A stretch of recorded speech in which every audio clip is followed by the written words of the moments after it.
Iya, iya dia iya.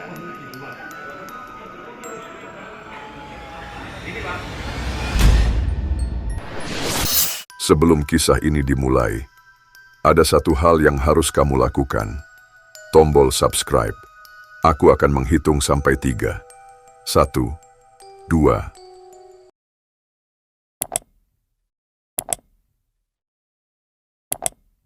Bagus. Dengan bantuanmu, kita akan mencapai 2 juta subscriber. Sekarang, kita mulai.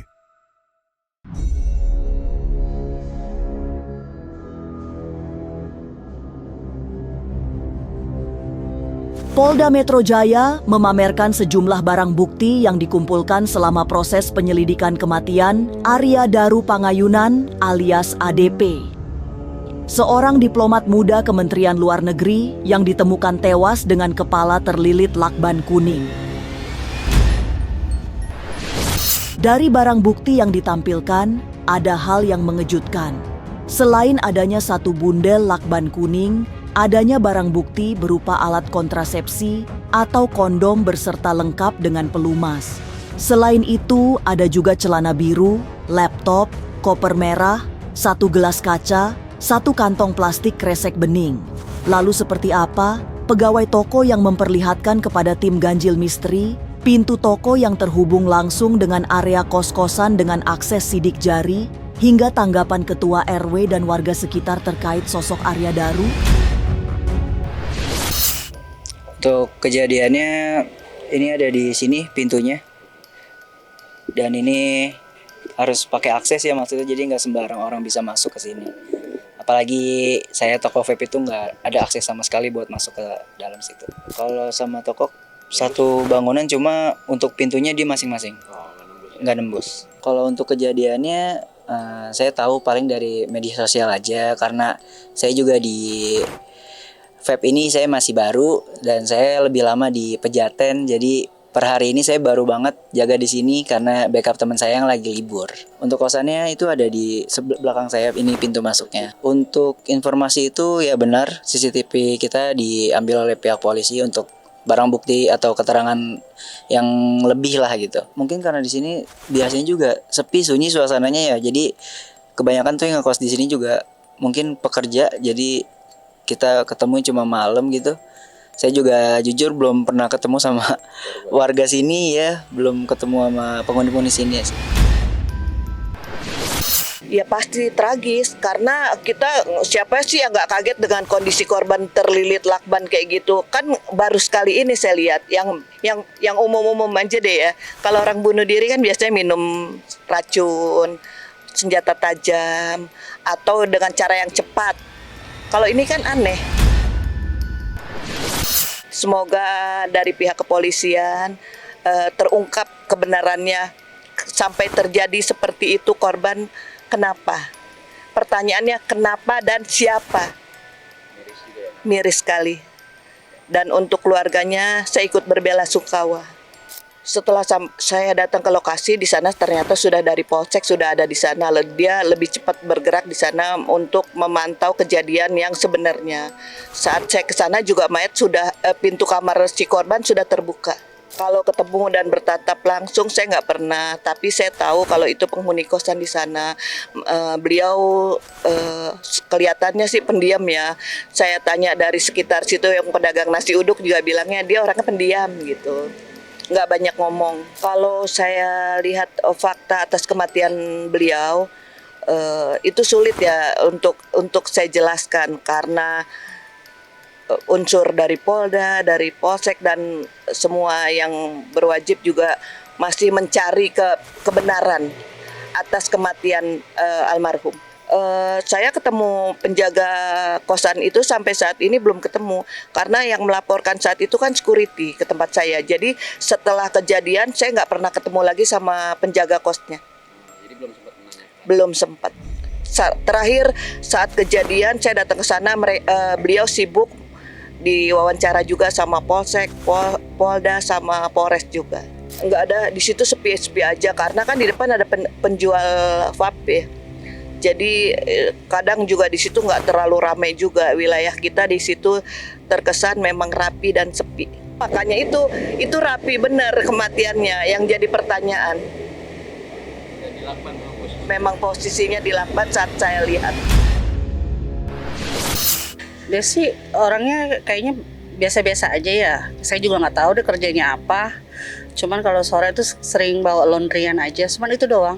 Kesehariannya ke dalam kan kita nggak ada yang tahu. Nggak pernah tegur sapa sih orangnya. Orangnya pendiam, nggak pernah tegur sapa gitu loh. Jadi kita juga kan ibaratnya gimana ya? Namanya dia juga di situ kos kan banyak yang ngekos juga. Jadi sehari-hari dia cuma keluar laundry doang, udah. Saya cuma lihat itu doang. Ya lumayan lama sih dia di sini. Ya sekitar hampir setahunan lah dia di sini. Ya Bang, ini terkait diplomat kematian. Ya gimana pertanyaannya Pak? Ya tentang terkait diplomat kan Abang sebagai praktisi hukum juga Bang yang melihat kematian diplomat ini apakah ada kejanggalan? Kalau saya pribadi berpendapat, saya yakin dia itu korban pembunuhan. Gak mungkin ada orang melakban dia sendiri sampai mati. Karena apa? Pada saat dia orang bunuh diri itu kan adalah pada saat dia mengalami krisis, dia nggak bisa nolong dirinya lagi. Padahal kan ibaratnya tali, begitu talinya dilepas kan udah ngecek kan, dia nggak bisa nolong dirinya lagi. Dia kan meronta-ronta dia kan. Orang bunuh diri kan pasti meronta-ronta kan. Kalau udah pakai tali, kalau pakai lakban, ya pasti dia akhirnya buka gitu kan.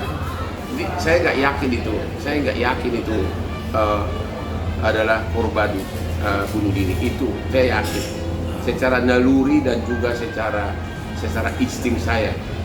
Ya, makanya saya mengatakan itu sampah.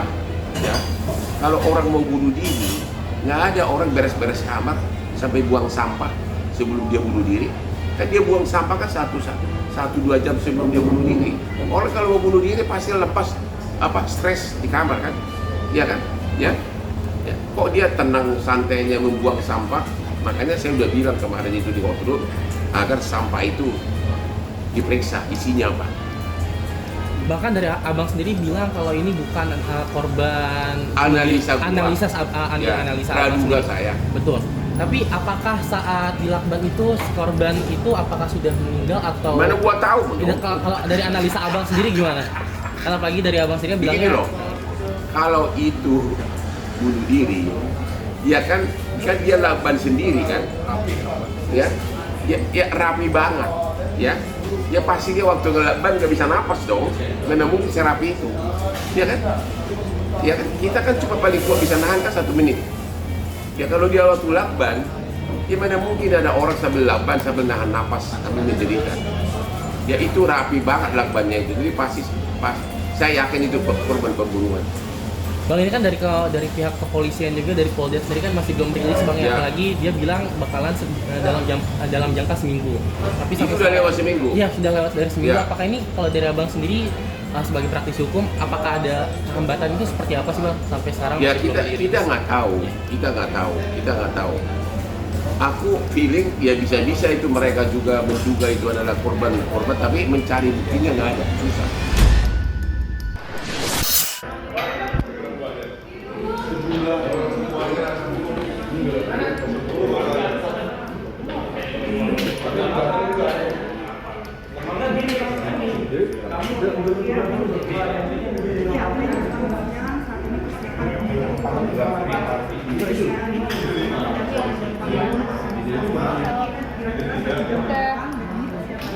Yang akan hadir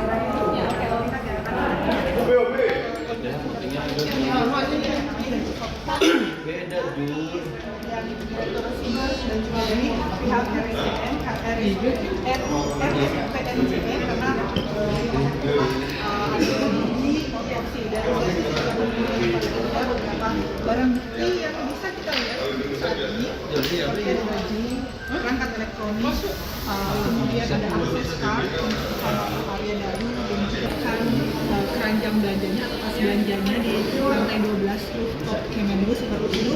Nah, bajunya tadi sudah bertanya kepada salah seorang penyidik yang sedang menata barang-barang yang kita telah ini, mengatakan bahwa baju tersebut yang baru dibeli sudah dibawa ke keluarganya, seperti itu sudah diambil oleh keluarganya, dan juga ada lakban sangat unik di sana. Saya akan tunjukkan kepada Anda. Pasti banyak sekali wartawan yang berkenan tentang kita bisa melihat persiapan dan juga barang bukti lebih dekat di momen saat ini. Lakban kuning ini tadi sempat bertanya ini kenapa lakban dipajang sebagai bagian dari alat bukti, sedangkan ada lakban yang masih tersegel, belum ada tanda-tanda pemakaian dan tadi dijelaskan bahwa ini nanti dihadirkan tapi nanti penjelasannya ini akan dijelaskan untuk ini adalah langkah dan masih tidak ada handphone hanya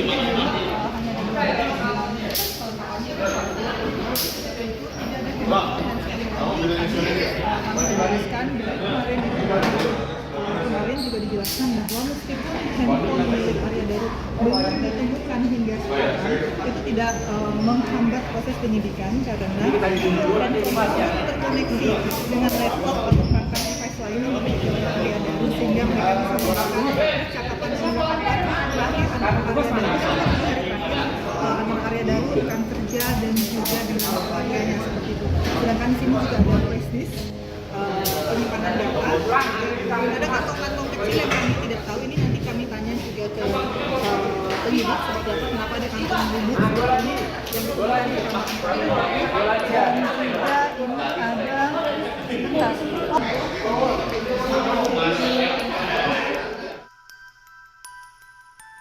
Di sini saya melaporkan dari Direktorat Reserse Kriminal Umum yang dimana sebentar lagi akan dilaksanakan rilis dari kematian diplomat muda Arya Daru. Dapat kita lihat di sini sudah banyak rekan-rekan media yang sudah berkumpul untuk menunggu press release resmi dari pihak Polda Metro Jaya.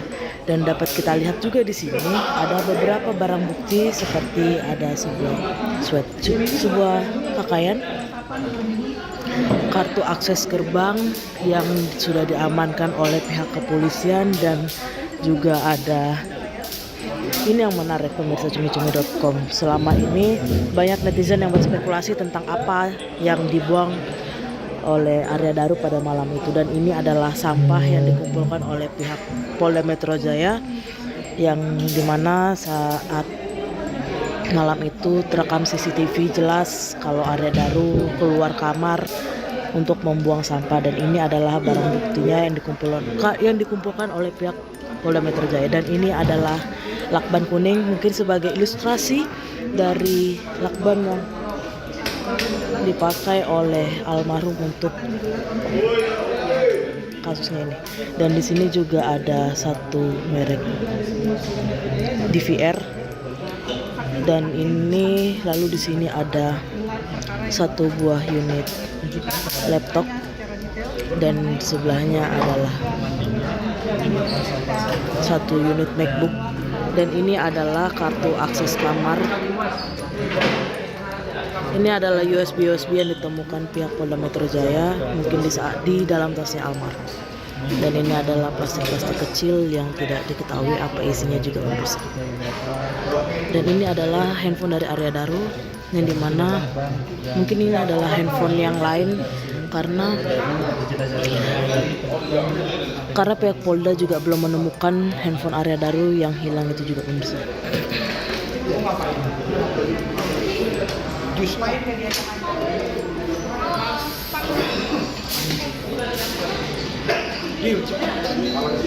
Menurut informasi, press release akan dilakukan pukul 1:30 waktu Indonesia Barat yang akan dihadiri oleh